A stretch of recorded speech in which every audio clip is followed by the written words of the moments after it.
नमस्कार। आज मैं आपको सुनाने जा रही हूँ सकट चौथ की व्रत कथा, जिसे तिलकुटे चौथ के नाम से भी जाना जाता है। तो आइए कहानी को सुनते हैं। एक साहूकार और एक साहूकारनी थे। वह धर्म और पुण्य को नहीं मानते थे। इसके कारण उनके कोई बच्चा नहीं था। एक दिन साहूकारनी पड़ोसी के घर गई। उस दिन सकट चौथ था। वहाँ पड़ोसन सकट चौथ की पूजा करके कहानी सुना रही थी। साहूकारनी ने पड़ोसन से पूछा, तुम क्या कर रही हो? तब पड़ोसन बोली कि आज चौथ का व्रत है, इसलिए कहानी सुना रही हूँ। तब साहूकारनी बोली, चौथ के व्रत करने से क्या होता है? तब पड़ोसन बोली, इसे करने से अन्न, धन, सुहाग और पुत्र सब मिलता है। तब साहूकारनी ने कहा, यदि मेरा गर्भ रह जाए तो मैं 1.25 सेर तिलकुट करूंगी और चौथ का व्रत करूंगी। श्री गणेश भगवान की कृपा से साहूकारनी के गर्भ रह गया तो वह बोली कि मेरा लड़का हो जाए तो मैं 2.5 सेर तिलकुट करूंगी।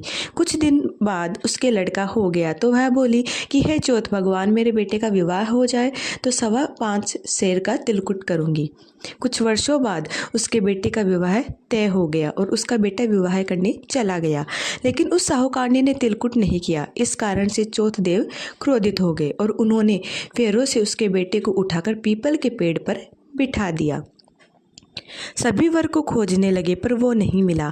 हताश होकर सारे लोग अपने अपने घर को लौट गए।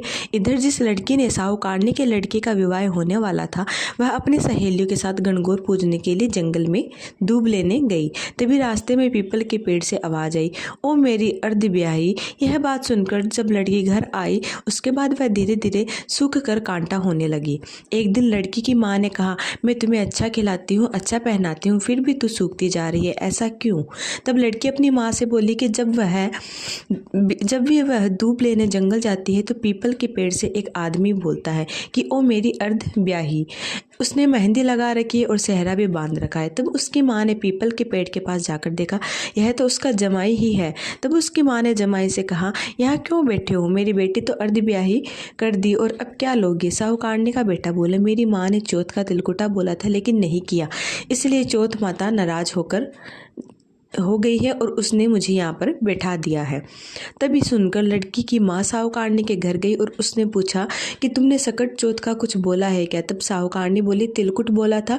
उसके बाद साहूकारनी बोली, मेरा बेटा घर आ जाए तो 2.5 मान का तिलकुट करूँगी। इससे श्री गणेश जी भगवान प्रसन्न हो गए और उसने उसके बेटे को फेरों में लाकर बिठा दिया। बेटे का भी विवाह धूमधाम से हो गया।